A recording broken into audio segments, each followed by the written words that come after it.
in one of the fights that should go down as a definite candidate for Fight of the Year 2016.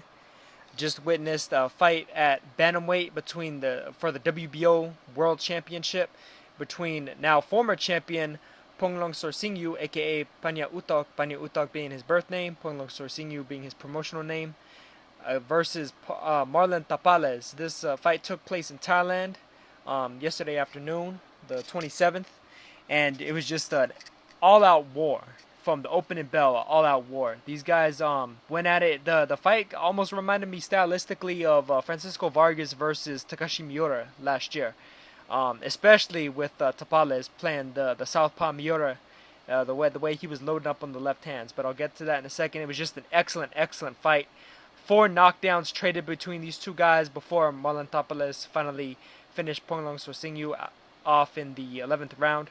But let me give you a quick round by round to give you just an update on how it all turned out overall. Of course, as usual, I'm going to put the link for this fight in the description, and I hope you guys click on it. I hope you guys check it out because it's definitely an enjoyable fight. Just an absolute brawl from the very first bell. It's definitely going to go up there with Thurman Porter, up there with Wake versus Guzman, up there with Taguchi versus Landaeta. Just great fights so far this year, and this one is definitely lived up, and probably really lived up beyond the attention that it was getting in terms of the fact that Tapales just happened to be kind of a one of the top contenders for the belt. And neither guy was necessarily the most heralded guy at bantamweight.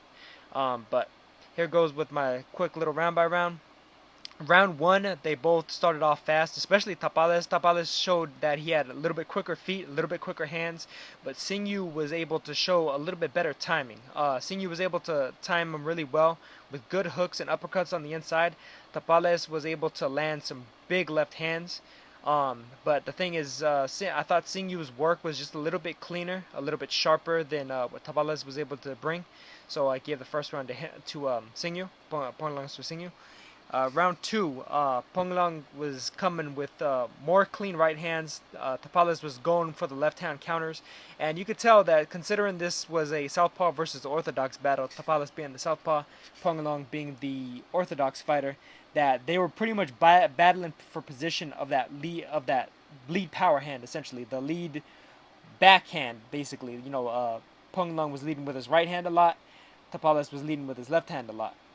Although throughout parts of the fight, Pungluang was throwing quite a few jabs, Tapales would throw a little bit more of a pawing jab, more of a measuring out jab to try and land either a right hook or the left hand behind it. With Pungluang, his jab had a lot more authority on it. He was landing it more like a power punch with everything behind it just being a combo off of that jab.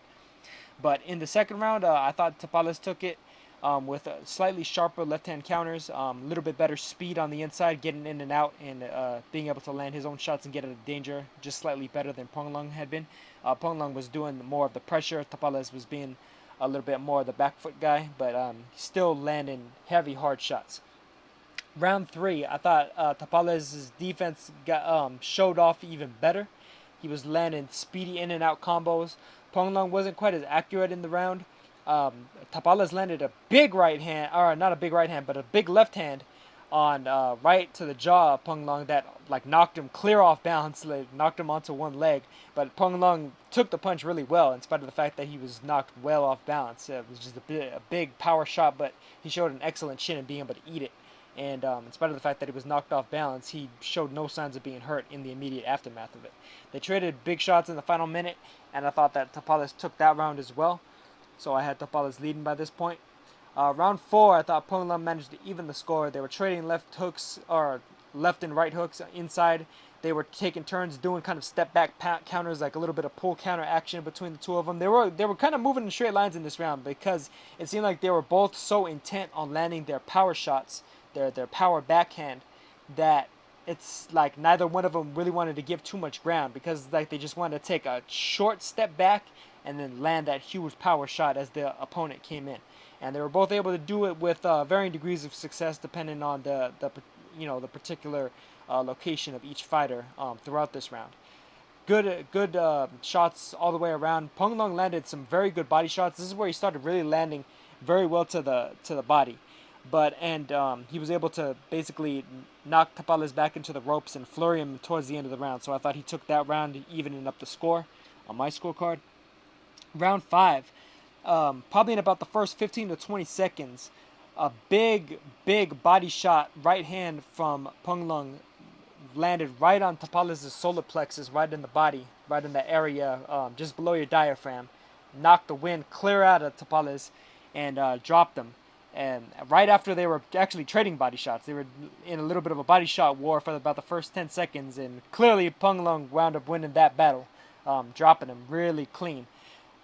He followed up with that because Tapales managed to get up, and he landed several more body shots to Tapales, dropped him again, and Tapales looked pretty much folded up. He looked like he might not continue just because his whole body posture. He was sitting up on the ropes with his just kind of like leaning back, almost like he was in a recliner. He was hurt very, very badly, but he managed to get up by the count of 8. Said that he wanted to continue to the ref, and he continued. Pungluang, from the rest of the round, throughout round 5, pretty much the entire last 2 minutes, was hammering Tapales to the body, just completely crushing this man's body, landing some shots to the head as well. But Tapales was able to take all these body shots a hell of a lot better than he had taken the earlier ones. And he was showing a whole lot of grit, a lot of heart to basically continue. He was very much crouched over, had his guard very low, just trying to protect his body as much as possible, trying to take as much off of those body shots as he possibly could. Landed a couple of right hooks and a couple of body shots of his own in the midst of all that, but round 5 was pretty much almost all Pungluang's round. And in spite of the fact that he only dropped him twice for a 10-7 round, I could very easily see a judge, and I think one of the judges actually might have given Pungluang a 10-6 round in this round, because he was just completely bludgeoning Tapales' body throughout the rest of the round 5. It was just a brutal round for the man. Round 6, however, Tapales almost showed very little signs of really being hurt from the round previous. He was definitely hurt bad the round previous, but he seemed to recover pretty well in the final moments of round 5 and throughout the break in between round 5 and round 6, because he came out landing big right hooks, big left crosses. Pungluang started going to the jab, following with some more body shots to try and keep Tapales honest. Tapales had a little bit better speed though still, and he managed to land a couple of left cross leads and right hooks that dropped Pungluang. Dropped him with a big right hook that almost left him clear flat on his face. But Pungluang was able to get up quick, got up fast, showed that he wanted to continue. Tapales followed up with some more monster left crosses, but Pungluang was able to play defense pretty well. Took a lot of the sting off of the final shots in about the final 30 seconds of the round. Managed to survive the round, so that was a 10-8 round for Marlon Tapales. But personally, I still had Pungluang up by 1 point through round 6. Round 7, they started trading early. Pungluang rocked Tapales back with right hands and short hooks. Tapales lands a low blow and gets a very harsh warning because it seemed like he was in trouble there for a second from the big hooks to the body and to the head. Landed a low blow, it seemed possibly intentional to get himself out of trouble. Judge gave him a very harsh warning. And Pungluang didn't even take that much time, maybe only about 30-45 seconds to get his bearings back together. And then he immediately pressed Tapales some more because he knew that Tapales was still hurt to the body. He went in there, started hammering the body some more. Tapales was able to fire off some quick left hands, keeping Pungluang off of him just enough to recover, to basically recover his wind, recover some of that stamina that he was losing with all those body shots. But then Pungluang started landing upstairs. Tapales started taunting him, stalking him, but Pungluang, I thought, definitely won round 7. Just overall cleaner work, more brutal work too. Round 8, they were both trading inside. I thought that Tapales was landing heavier. Pungluang seemed like he was a little bit more winded. He was a lot more defensive in this round. He tends to be a lot more of a stalking pressure type fighter. But Tapales was pushing him back with big right hooks, big left hands. Pungluang seemed like he had really gassed himself out by just completely trying to obliterate this man's body for the last couple of rounds before, and it's almost like he gassed himself out, just throwing everything but the kitchen sink at Tapales, and Tapales refused to give in, and so Tapales managed to come back big in round 8, lands a couple of grazing blows to to push back Tapales was what Pungluang did, but Tapales still lands some hooks and crosses in spite of that. Round 9, Tapales started pressing, landing clean left hands to the head, right hooks to the body. Pungluang lands a good counter right, but that was almost all he really threw for about the first minute. Pungluang seemed real hesitant to throw throughout a lot of this round as well, because it seemed like the overall course of the fight had really taken its toll on his stamina. Tapales was stalking, measuring with a jab. Pungluang lands a clean right, but he gets cracked in return with a clean left. Round 10, Tapales is stalking. Pungluang's playing a lot of defense now. He's hardly throwing anything now. Tapales is just measuring out with the jab, slowly stalking him, not getting too excited, not necessarily trying to force a knockout, just trying to get there. Trying to land as clean a left hand as he can, not necessarily just trying to force it, just trying to land just a well-placed one. Just try to catch him with the snap of the shot as opposed to the thud of the shot. Pungluang managed to land a couple of short chopping shots, but I thought Tapales finished this round with the heavier blows as well. So by this time, I still have Pungluang ahead by 1 round going into round 11. But in round 11, Tapales leaves nothing to chance, comes in heavy to the body and to the head with clean left hands, and drops Pungluang with a big time left cross. Pungluang is down flat on his back, and he was pretty much as exhausted as he was hurt. He was very badly hurt from the left-hand shot, but you could see just the look on his face, his body language, everything. It wasn't just the fact that he was hurt by that punch, but he was just completely drained of all of his energy over the course of the fight. The ref counted him out, and Marlon Tapales managed to get an 11th round TKO over, or actually no, an 11th round full KO over Pungluang Sor Singyu, and he's now the new WBO Bantamweight champion. An excellent win for a fighter that's been working hard to make his way up the rankings, and now we have definitely a new name to be reckoned with at 118 pounds at Bantamweight. Of course, we have upcoming a couple of big fights at Bantamweight. We have Shinsuke Yamanaka versus Anselmo Moreno for the WBC belt. Rashid Warren versus Jamie McDonald for the full WBA title. That's finally getting unified.